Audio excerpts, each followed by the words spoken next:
You know, I think back, I didn't know I had anything to be afraid of at the time. Sherry and Bruce begin dating, and soon Bruce won't let her out of his sight. My boss was never happy about him coming in because he was always taking up so much of my attention. I just told him he had to stop seeing me at work because he was getting me in trouble all the time. He said, okay, I'll be outside waiting. At the time, I said, okay, and go outside and wait. And he would sit out and wait for me. The whole time while you were at work? Yeah, I didn't think anything of it. What do you think of it now? Now I know how creepy it was, the fact that he always wanted to know where I was and what I was doing all the time. Yeah, hindsight, 2020 type of deal. I was being stalked and didn't realize that I was. Then one day, Sherry and Bruce have a conversation that stops her dead in her tracks. We were driving by the university in Lisle, and Bruce had said, that's where I like to go hiking, let's go back there. And I said, I'm not going back there, that's where they found my friend's body.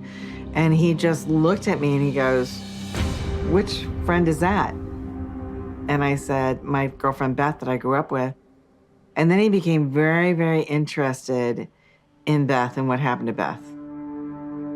Elizabeth Drews was a teenage girl whose family moved to Downers Grove, Illinois in the early 1970s. Her friends called her Beth.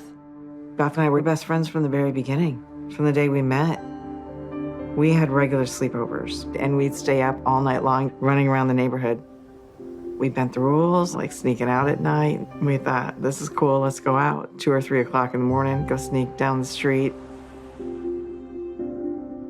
From my 16-year-old perspective, it looked like her parents were way, way too strict. She would get grounded for a lot of stuff.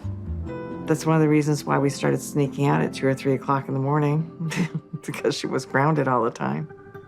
Sherry and Beth are best friends into their high school years. But that comes to a stop on June 1st, 1977, when Beth goes missing.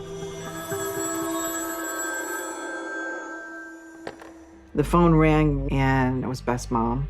She was asking if Beth was over at our house because she hadn't come home all day. Beth is reported missing to police. But after interviewing family and friends, investigators come up with a theory that is not popular with Beth's friends. They said that she was a runaway right away. I guess because she was a teenager and she was arguing with her parents. And we kept saying that she wasn't a runaway, and they kept saying, no, she's a runaway. That's the angle they took. She wouldn't have left and not contacted us. It's frustrating talking about it now because I know so much more.